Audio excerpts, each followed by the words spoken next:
everyone, Padmapriya from Herons Bonsai here.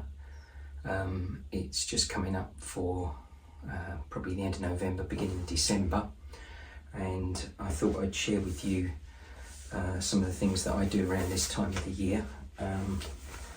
One of which is getting ready for repotting season, if there is such a thing, and repairing sort of my pots. So you can see this one here is broken quite nicely really. There's no real chips out of it and should fit back together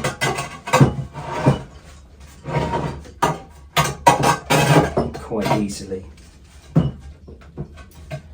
So the method that I'm going to use is a Japanese art form.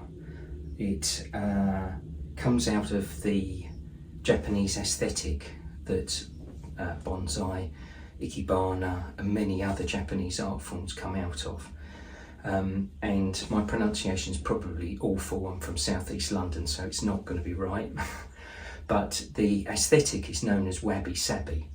So I thought I'd just read a definition to you. So a Japanese aesthetic concept that finds beauty and serenity in objects, landscapes that are simple, imperfect and impermanent. So as most people probably know, bonsai didn't originate in Japan. It actually originated in China, and it was taken from China to Japan by the Buddhists. And the world view of the Buddhists is that all conditioned existence has three characteristics that are always shot through it: are impermanent, insubstantial, and therefore ultimately unsatisfactory for most human beings. Most human beings are looking for stability, regularity, some sort of sense of control, whereas the Buddhist view is that unless you learn to accept what is rather than what you want to be or what you want things to be, there is almost an inevitable amount of suffering that goes along with that. So the idea with wabi-sabi, the aesthetic, was to try to educate people to rejoice in the differences and the imperfections in life rather than dressing everything up in a particularly beautiful way. So asymmetry is very important in Asian art rather than symmetry. Another description of wabi-sabi could be ordinary beauty. That's one that I've heard many times. So another definition of wabi-sabi, which might help, is one that's in the Stanford Encyclopedia of Philosophy. And wabi-sabi may be translated as subdued, austere beauty, while sabi or sabi, however you want to pronounce it, means rustic patina. So you can see in things like raku firing is another good example. These aesthetics are very much brought to the fore, and this pot particularly, I think, holds those qualities. So the beauty of this pot, for me anyway, is just well worth the effort it's going to take to try and save it. So the method that I'm going to use is a method that's called Kintsugi. Again, don't trust my pronunciation, but Kintsugi is a way of taking something that is broken and then reassembling it in, and again rejoicing in the perfection of imperfection is another way of looking at it. So you can buy kits. I bought one of these just to show you what a kit might look like. I mean, I just buy the pieces that I need and then use them like that, but you can buy kits. And you might be able to see on here a picture that has been repaired using this method. So essentially it used to be done with lacquer. These days it's now done with epoxy resins, and you mix in gold so that you end up with a gold join, which actually hopefully will add to the beauty. So we'll move these out of the way and we'll get started.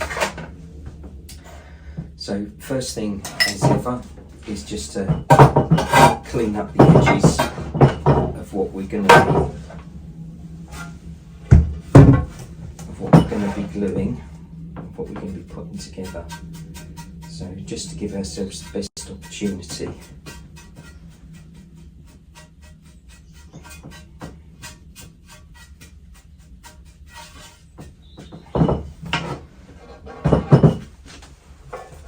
Same on this side.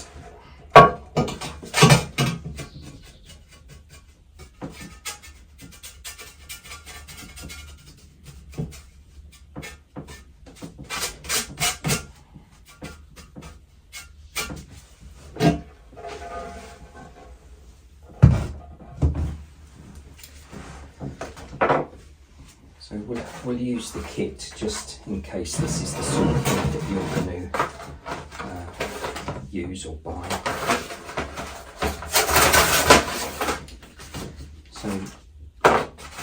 So if you've got one of these epoxy resins, these are quite easy to use. You just squeeze the injector down and it actually does the mixing for you, or at least partially does. Some do, some don't. I'm not sure this one does, but some of them do, some of them don't. But you might also get something like this, where you get the epoxy glue and then you get the hardener, essentially. And when these two are bound together, it provides a very good and strong bond. So I don't think that's actually going to be big enough, so I think we'll use this pot instead. So this is quite a long area to cover. So the thing I always find with anything artistic is I never run out enough paint and then end up having to try and remix things, and generally find that I don't get the same shade or the same colour. So I think I'm going to err on the side of caution today and be bold and you make up quite a lot, so that I don't end up with my mix looking different at one end to the other. I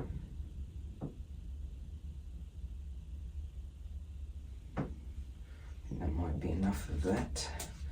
So it's usually equal parts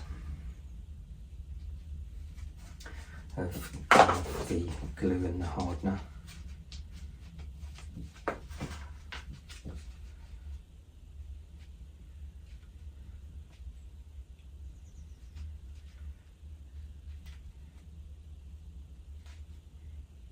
It does smell a bit, this one, for some reason, so maybe a well ventilated room might be in order.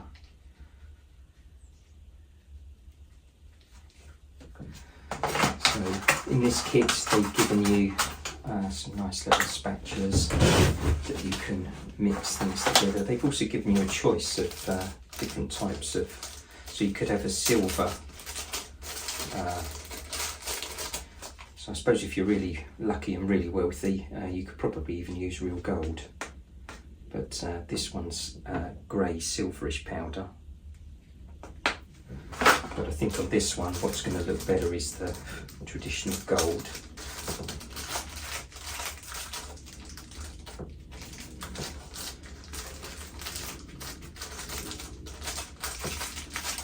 Oh, it doesn't want to come out.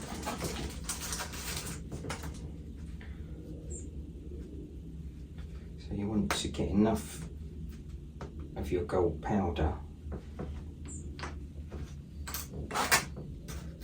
to your mix.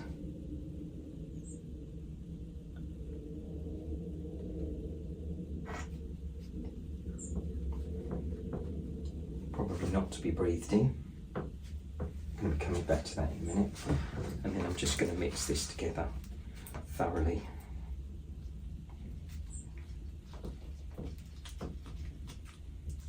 Doing quite a nice mindful exercise.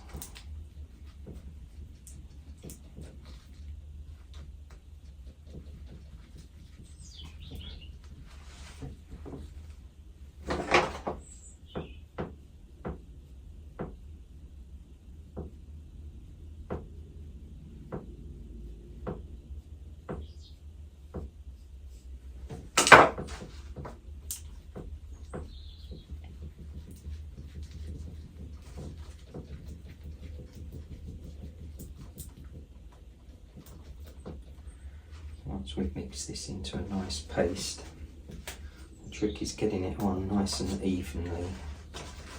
And I'm no expert, I'm sure there's plenty of better videos on this on the internet, but so I'm gonna start layering this on.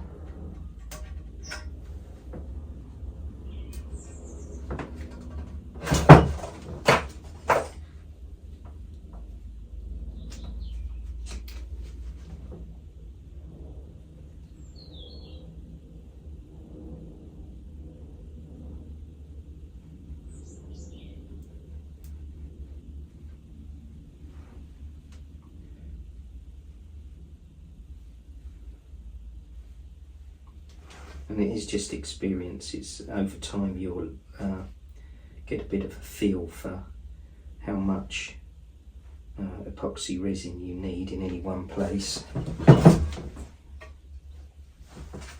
When we press the two pieces together, obviously some of the glue will start to squeeze towards the surface. So.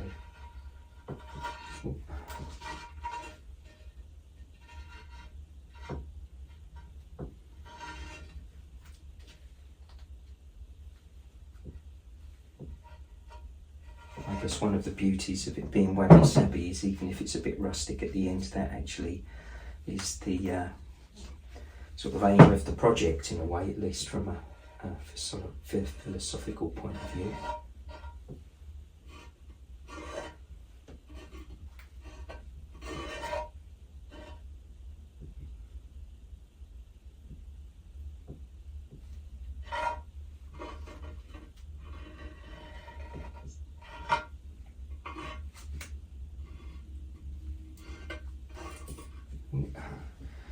Maybe what they give you in the pack isn't totally up to the job.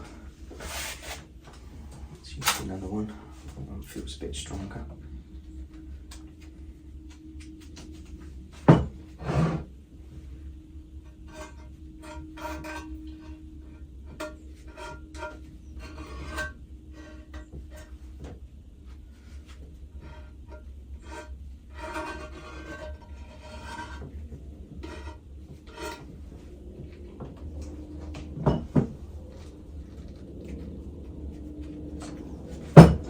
So I probably could have, because you're not really going to see this, you know, the centre of the pot, particularly if you put a trig back in it, you probably could have saved on your gold powder. But I think that part of the aesthetic is to, even if you don't see it, it's a bit like putting nice staples in your mesh. It's when you're potting up, it's even if you don't see it, it's good to make something as beautiful as you can.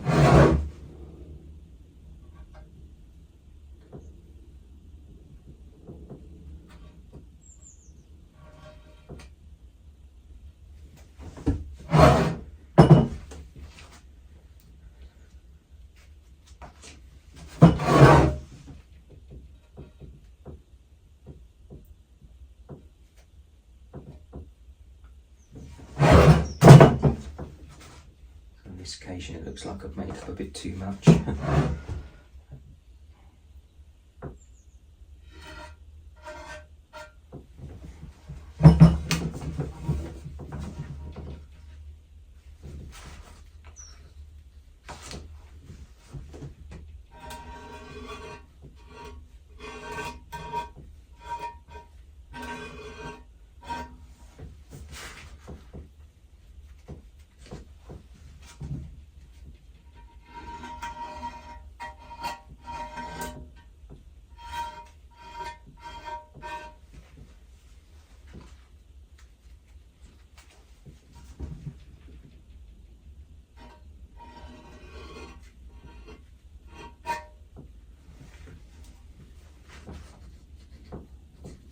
Maybe not.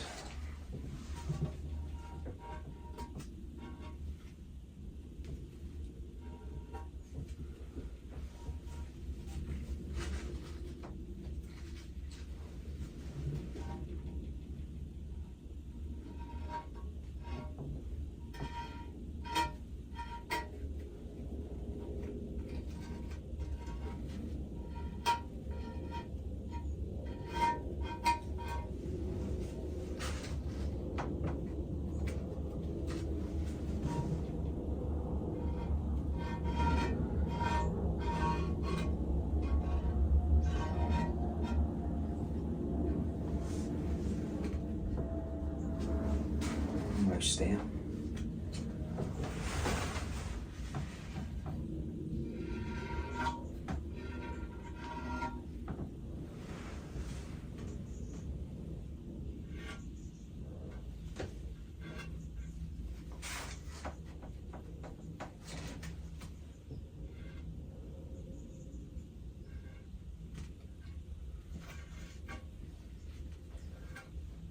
I should be able to clean this up. Any bits that are a bit more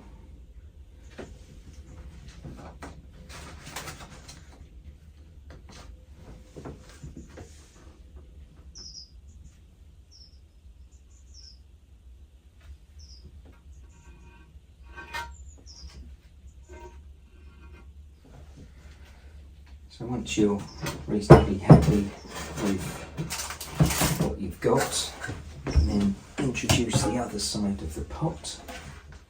I'm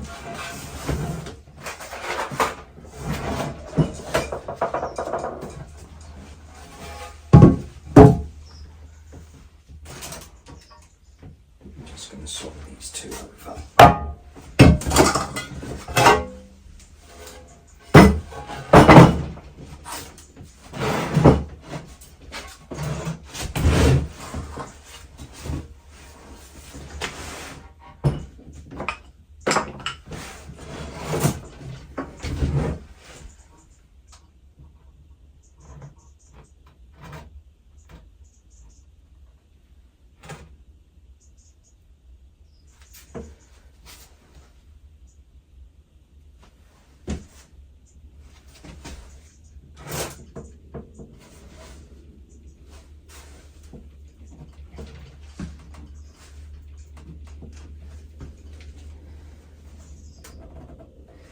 So where this is squeezed out, you can kind of decide whether you actually want something like that or whether you actually want to clean it up. I actually quite like it, so I'm going to leave it. It might not be everybody's cup of tea, we all do things differently, but I quite like the fact that it makes it look like it's impermanent and that it's definitely been fixed. I'm not trying to hide the crack in any sort of way. I'm actually trying to emphasise it really. So the only thing left to do now is just to make sure that you've got enough gold dust on. I think I've pretty much mixed that quite well, so I'm not sure that I need anything much extra on this one. But if you did, you can just go along and just make sure that wherever you've got your epoxy, you can make sure that you've definitely.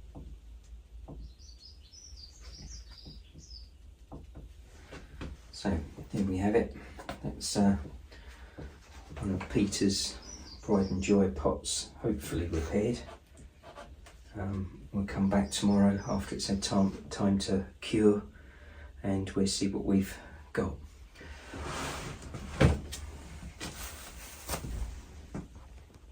So here we are. It's not actually a day later. The epoxy seems to have gone off quite well. It's a little bit cold today and I thought it might take a bit longer than it did. But luckily, I've got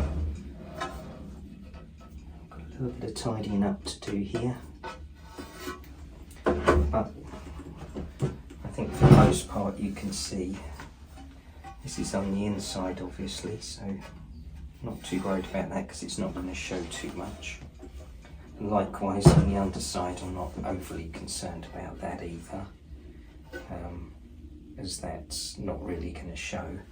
But the two areas that you're going to see, this I'm particularly pleased with. I really like the textures in here. I like the fact that it changes, and it just seems to, for me anyway, it seems to really work with this pot. And if we look at the other side, it's also,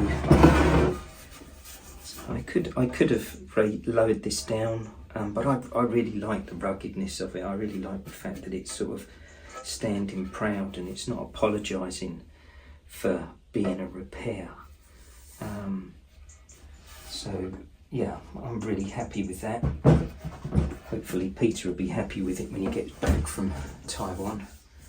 So apologies to anybody that didn't see Peter in this video. I know a lot of people do like to see him, but anyway, thanks for watching, and hope this was of some use for you.